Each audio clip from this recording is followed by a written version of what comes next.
Shalom, and welcome to our History Podcast. This is a production of KingdomPreppers.org. I'm your host, Kingdom Prepper, and you're listening to Churchianity, 2000 Years of Leaven. We continue with our history. Part 30, Capitalism, a New Religion. The American colonies were all commercial ventures on the part of England, intended to prop up their burgeoning empire through slave labor. To facilitate this expansive endeavor, forests were cleared and the fields they yielded had to be tilled. That required settlers. Christians of various denominations were attracted to the New World and therefore migrated to different colonies, spreading their European culture and custom, which subsequently established the foundations of what would become America. The Quakers settled in Pennsylvania, the Catholics in Maryland, and the Dutch Reformed in New York. Lutherans from Sweden, Huguenots from France, Baptists from England, and Presbyterians from Scotland later settled the colonies as well. What is little discussed today is that each and every one of these Christian groups were steeped in the barbaric culture of colonial slavery. They each depended on Israelite slaves in order to eke out an existence or else thrive on American soil, including the Puritans, who sought to establish a new Zion in the New England wilderness and failed. With all of these various Christian groups clustered throughout the colonies, denominationalism began to emerge as a way to define the church as it then existed. The term denomination was popularized around 1740 at the time of the evangelical revival, spearheaded by men like George Whitefield and John Wesley, but the concept was well cemented by Puritans of the mid-17th century. The term differed from sectarianism, which implied that a particular sect was authoritative and enjoyed direct access to the Redeemer, and that sect alone. Sectarianism was exclusive, whereas denominationalism was inclusive. The argument that was eventually proposed, which amounts to conformity, was that a Christian group, being called by a particular name, was merely part of a larger group that comprised the entire church, and the church held all denominations. Of course, this view has since changed, and what Christianity has reverted to is sectarianism, even though each group still refers to itself as a denomination. While Christianity was sorting itself out in the colonies, England was digging its heels into the slave trade and growing into a behemoth thereby. Author Gerald Horne wrote a book titled The Apocalypse of Settler Colonialism: The Roots of Slavery, White Supremacy, and Capitalism in 17th Century America and the Caribbean.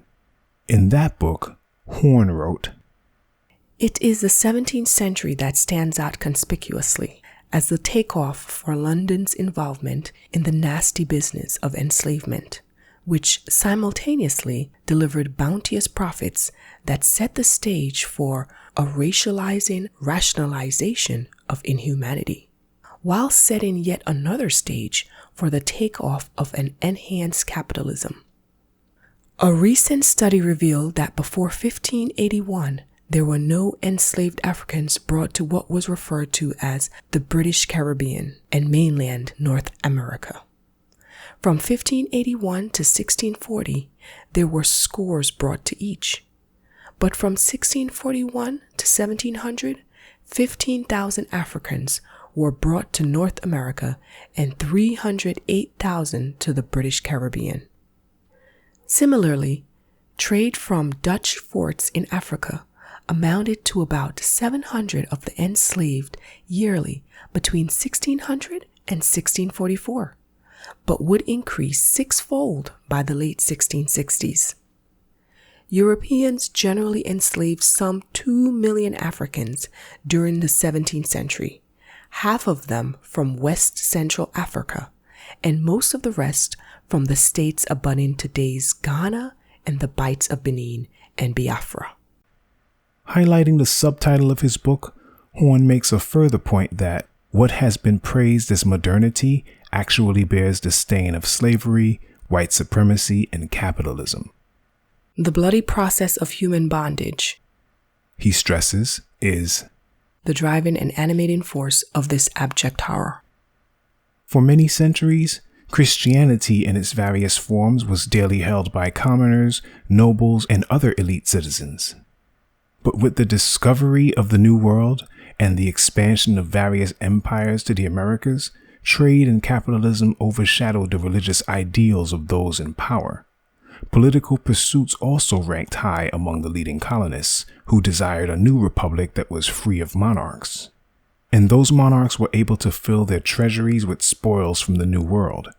The Roman papacy, too, which held the power to initiate the slave trade and benefited greatly from slavery. In fact, between the years 1573 and 1826, publications that were critical of slavery were placed on the official list of prohibited books, or, as it is called in Latin, the Index Librorum Prohibitorum. Author John Francis Maxwell, who published his book Slavery and the Catholic Church in 1975, says that writers who were critical of slavery were placed on the index prohibiting their works without any particular errors being specified. All of their opinions were simply condemned. While the papacy and the Spanish Empire reaped rich rewards through slavery and their devastating conquests of the 16th century, England eventually superseded them both, not only in terms of conquest, but through their control and expansion of the slave trade as well. But this too would not last. London was a prime beneficiary of this systematic cruelty, writes Gerald Horne. England had a 33% share of the slave trade in 1673 and 74% by 1683. Of that dreadful total, the Royal African Company, under the thumb of the Crown, held a hefty 90% share in 1690. But with deregulation and the entrance into this sinfully profitable market by freelance merchants, this total had shrunk to 8% by 1701. This political and economic victory over monarchy by merchants also undergirded the popular politics they represented, which eventuated in a republicanism that scored its paradigmatic triumph in 1776. The colonists who desired a new monarch-free republic, in other words, established that very republic in opposition to Great Britain on the basis of commerce. With the founding of the United States of America, world trade and commerce grew exponentially decade after decade, and the slave trade was used to increase the wealth of nations throughout the world. In fact, as monarchies weakened over time, merchants rose to prominence and amassed power and wealth through increased trade. The merchant class of England, comprised of both Catholics and Protestants, were opposed to the commercial restrictions imposed upon them by King James II, which primarily prevented the engagement of direct trade with North America. Growing opposition led to what is called the Glorious Revolution of 1688, resulting in King James II being deposed, not the King James known for the Bible translation, but his grandson. Parliament also began to assume primacy over the crown. The spirit of revolution spread to the United States as well, when powerful colonists broke with the English monarchy and Parliament in order to trade with whomever they wished. This, of course, led to the historic events of 1776, when the American colonies severed political ties to Great Britain. Capitalism flourished thereafter.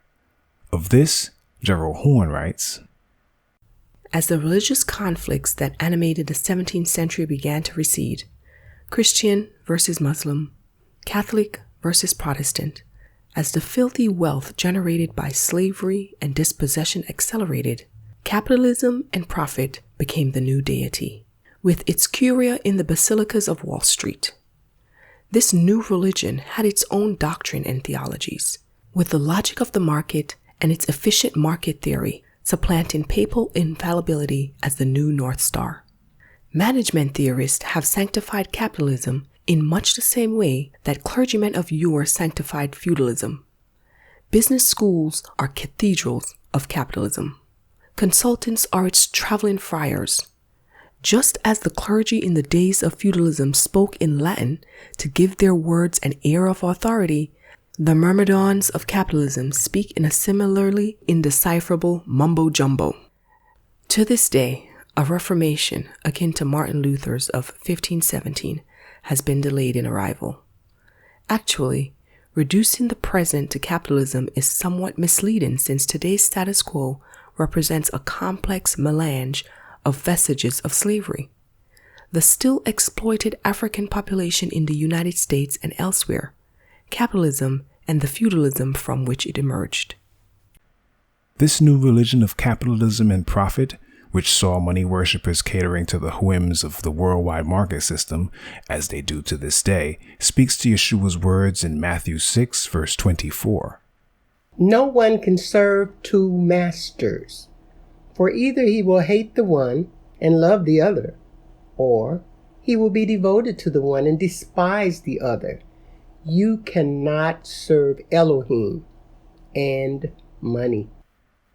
When we get to Revelation 18, which depicts the fall of Babylon and the end of the worldwide beast system which allowed her to live luxuriously, we see that the judgment meted out by Yah is largely aimed at the financial markets.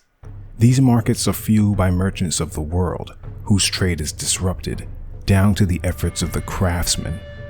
Even mills are silenced, demonstrating the completeness of the demise of capitalism. And this corrupt financial system isn't going to be replaced by another one as part of a feared secular New World Order. It will be replaced by Yah's government and economy, as prophesied. The 17th century, therefore, witnessed the rise of capitalism, which exists as the world's most popular religion today. And others, beside Gerald Horne, are starting to realize that fact. The oldest continuously published weekly magazine in the United States, The Nation, had this to say of one such person. Eugene McCarraher's new book, The Enchantment of Mammon, How Capitalism Became the Religion of Modernity, offers a different rendering of our modern age, one in which the mysteries and sacraments of religion are transferred to the way we perceive market forces and economic development. The new world that capitalism created, McCarraher argues, is characterized not by disenchantment, but by a migration of the set apart to the realm of production and consumption, profit and price, trade and economic tribulation. Capitalism, in other words, is the new religion, a system full of enchanted superstitions and unfounded beliefs and beholden to its own clerisy of economists and managers, its own iconography of advertising and public relations, and its own political theology, a view of history and politics that is premised on the inevitability of the capitalist system spreading across the world. We'll be back with more exciting scriptural history in a moment.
We now continue with our podcast. The intimate relationship between capitalism and slavery was keenly examined by two editors, Sven Beckert and Seth Rockman. Their book, Slavery's Capitalism, reveals that slavery, which was America's main engine for growth, was foundational to our modern economic system. In other words, absent the brutal period of enslaved Israelites, the world we live in today would not exist. The book actually opens with the following. During the 80 years between the American Revolution and the Civil War, slavery was indispensable to the economic development of the United States. Such a claim is at once self-evidently true and empirically obscure. A scholarly revolution over the past 2 decades, which brought mainstream historical accounts into line with long-standing positions in Africana and black studies, has recognized slavery as the foundational American institution, organizing the nation's politics, legal structures, and cultural practices with remarkable power to determine the life chances of those moving through society as black or white. An outpouring of scholarship on 19th century public health, criminal justice, foreign policy, popular culture, and patterns of everyday life leaves little doubt that the new United States was a slave-holding republic. In comparison, only a small segment of recent scholarship has grappled with the economic impact of slavery. Put another way, it was a widely accepted fact that slavery was an American institution which shaped its politics, laws, and culture based largely on racial identity. But not until very recently has the impact of slavery included the formation of the modern economy. Only in the past several years has scholarship on finance, accounting, management, and technology allowed us to understand American economic development as slavery's capitalism. And only now is there enough momentum to leverage some basic facts. That slave-grown cotton was the most valuable export made in America. That the capital stored in slaves exceeded the combined value of all the nation's railroads and factories. That foreign investment underwrote the expansion of plantation lands in Louisiana and Mississippi. That the highest concentration of steam power in the United States was to be found along the Mississippi rather than on the Merrimack, into a fundamental rethinking of American history itself. In our LKP documentary, Salt of the Earth, I stated, like salt, Hebrew Israelites have long been the backbone of many economies, especially during slavery, where we were bought and sold and produced to fuel economic growth as much as salt. That is no exaggeration. Israelites were a collective commodity in those slaveholding days, even a kind of currency, if you will. In America, the old historic narrative would lead many to believe that there was a sharp north-south divide that saw the North shunning the South over slavery and having nothing to do with the peddling of human flesh. New York City, infamous for being an important component of the triangle trade, dug its heels into flesh peddling in 1626 when 11 souls captured in West Africa were brought to New Amsterdam against their will in heavy irons and forced to clear land, construct roads, and unload ships. The lot at 74 Wall Street, nestled between Water and Pearl Streets, is now home to a towering condominium, but it was once a key auction block. Slave ships used to dock in the East River, while slaves were sold in an open-air market on the corner of Wall and Pearl Streets. And New York became a port city for the trade of southern agricultural goods derived from slave labor that were thereafter handsomely packaged and shipped throughout the world. In fact, slave capital financed the creation of the New York Stock Exchange, currently the world's largest stock exchange in terms of market capitalization, which amounts to tens of trillions of dollars, all told. Other northern states benefited from the slave trade as well, particularly as concerns the slave labor products that flowed north. Of this, Beckert and Rockman write, Advocates of national economic development presumed the reciprocal relationship of the slaveholding and non-slaveholding states, as well as the mutual interests of the slaveholder, manufacturer, and merchant. On the White Mountains of New Hampshire, we find the sugar of Louisiana, and in the plains beyond the Mississippi, the cotton cloths of Rhode Island are domesticated, explained the famed editor Hezekiah Niles in 1827.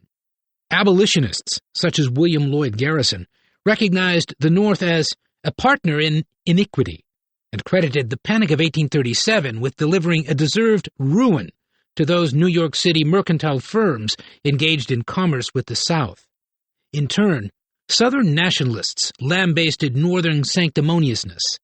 Many of the abolitionists of the present day affect to have such tender consciences and to feel such abhorrence of slavery that they declare they will not wear the cotton of the South because it has been cultivated by slaves, observed the Baltimore minister Alexander McCain. Yet these extremely sensitive and preeminently holy characters feel no qualms of conscience to sell Southern planters their boots and shoes, their Negro cloth, and all the etc. that make up a cargo of Yankee notions and put the money arising from the labor of slaves in their pockets. While the Virginia colony was among the first to exploit Israelites for slave labor, it was not the first American colony to legally sanction the cruel servitude. The Massachusetts Bay Colony holds that distinction when, in 1641, it published a document, The Body of Liberties, wherein lawful captives taken in just wars and such strangers as willingly sell themselves are sold to us. As seen in episode 24 of this podcast series, war had been the going pretext for enslavement since the infamous papal bull that gave the Portuguese the go-ahead to round up the descendants of Jacob from Africa's west coast.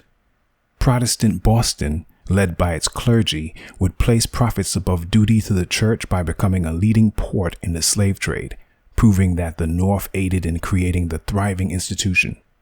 In fact, all of New England saw great profits from slavery up until the American War for Independence.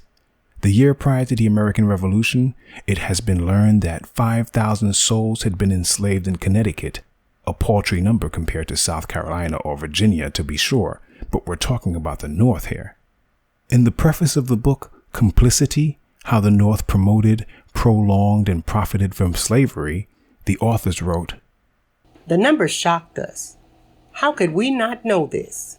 How could we not know, for example, that in 1790, most prosperous merchants in Connecticut owned at least one slave, as did 50% of the ministers. The federal census clearly showed this." The authors of Complicity also expressed that slaves in Connecticut lived on large farms that equal the size of those in the South and could also be considered plantations. In effect, their book clearly shows how the North helped create, strengthen, and prolong slavery in America, contrary to popular belief. The institution of slavery was fundamental to the growth of capitalism, and capitalism, it should be known, first flowered in Europe under the Roman Catholic Church. Historian Randall Collins has confirmed this in his book Weberian Sociology Theory, which asserts that capitalism began during the High Middle Ages between 1050 and 1300 CE, which is a period we covered in episode 21, and at its heart was the organization of the Catholic Church itself. The ecclesiastical portion of the church, with its administrative functions and papal bureaucracy, was the forerunner of the capitalism we see today, which includes the monastic orders. Even the church's canon law, Collins argues, acted as a model for capitalism. Collins writes, "The rationalized capitalism that emerged was, above all, that of the dynamic monastic movements, and the appropriately regulatory bureaucratic state that went along with it was not the secular states, but the papacy in the period when it made a bid for theocratic power over all of Christendom. The institutional preconditions for capitalism were developed in medieval Europe, not so much in the wider society as in one specialized part of it, the church." We can look at it another way. Power in those days was held in land, and the Catholic Church alone owned roughly a third of all the land on the European continent. In order to administer so vast a territory, canon law was rolled out across multiple jurisdictions within the empire, including European nations, individual baronies, bishoprics, various religious orders, chartered cities, and it even extended to guilds, confraternities, merchants, entrepreneurs, traders, and so on. The church oversaw local and regional affairs as well, having influence over jurists, arbitrators, negotiators, and judges. And binding all of this together was one language, canon law Latin. When considering the ecclesiastical offices, clerical celibacy itself informed capitalism, given its clear distinction between the office and person of an individual. Family and property were no longer tied to one another either, unlike the feudal days of old, which relied on strategic marriages as well. Monastic orders like the Cistercians, a strict branch of the Benedictines, broke away from feudalism as a collective and were early entrepreneurs. They followed a form of rational cost accounting, which they mastered and invested profits back into other ventures. They moved capital around from venue to venue and cut losses where they could, while pursuing possible new opportunities. They had a virtual monopoly over iron production in central France and wool production in England. And as Catholics, they had, as Randall Collins writes, the Protestant ethic without Protestantism. This was foundational to modern capitalism. But speaking of Protestantism, when we arrive at the New World and the institution of slavery, it was Protestants who effectively took capitalism to new heights after breaking away from the Mother Church. Remember that these very Protestants were former Christians who hail from various European nations, being essentially part of the beast with 10 horns upon whom the prostitute church sat. See Revelation 17, verse 3. Reaching down to verse 16, we see that the same beast, along with its 10 horns, have a change of heart concerning their rider. And the 10 horns that you saw, they and the beast will hate the prostitute. They will make her desolate and naked, and devour her flesh, and burn her up with fire. Revelation 17, verse 16. This reeks of the Protestant Reformation. Following that prophetic event and the subsequent colonial enterprises that accommodated Protestant migration, Protestants America, made up primarily of former Europeans, declared independence and completely broke with Europe, which led to the American Revolutionary War. The result was a new nation that was patterned after those in ancient Europe, particularly Greece and Rome, and whose religion was akin to Roman Catholicism, being its direct offshoot. In a way, it was like a second beast power had emerged. Capitalism grew out of slavery, and like the ancient Israelites, who built for Pharaoh's store cities, Pithom and Ramses, according to Exodus 1, verse 11, their descendants also built many historic structures in the American economy itself. Taking a page from the Egyptian playbook, American plantation owners were just as cruel to the Israelites of their day, in that they set taskmasters over them to afflict them with heavy burdens. Also verse 11. In detailing the harsh plight of the ancient Israelites, verses 13 and 14 of Exodus 1 give us a glimpse into the fate of those who would survive the Middle Passage. So they ruthlessly made the people of Israel work as slaves, and made their lives bitter with hard service, in mortar and brick, and in all kinds of work in the field. In all their work they ruthlessly made them work as slaves. Twice a phrase is mentioned. They ruthlessly made the people of Israel work as slaves, as though it would have a repeat history. And so it did, both in the physical Egypt as well as the spiritual Egypt that is America. Telling, too, is the growth of the ancient Israelites, whose numbers increased despite their great burden and oppression. One would think that such intolerable conditions would diminish their numbers. But the more they were oppressed, the more they multiplied, and the more they spread abroad. Exodus 1, verse 12. This is true of those who were forcefully taken from the African continent as well. We currently fill the entire world, spread abroad like scattered seeds of Jacob. The ancient Egyptians bore witness to that miraculous increase of souls, for which the Egyptians were in dread of the people of Israel. Just as modern Gentile oppressors are in dread of their descendants, who seem to increase on a yearly basis despite their modern burdens. While the people of the world are currently wrapped in the worship of capitalism, Yah is right now readying his final judgment against this beast system, which will ultimately end the rule of Babylon and free his beloved people. As written in Exodus 7, verse 16, Yah is still pleading to the nations of this world. Let my people go, that they may serve me in the wilderness.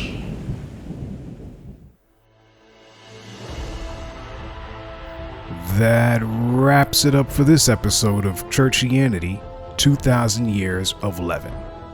A production of kingdompreppers.org, this episode was written, produced, and hosted by yours truly, Kingdom Prepper. All praise, honor, and glory are due to my boss, Yah Elohim, and to his right hand, Yahushua HaMashiach. You can access the transcript for this episode on our website. Yah willing, our history will continue in the next podcast. Shalom.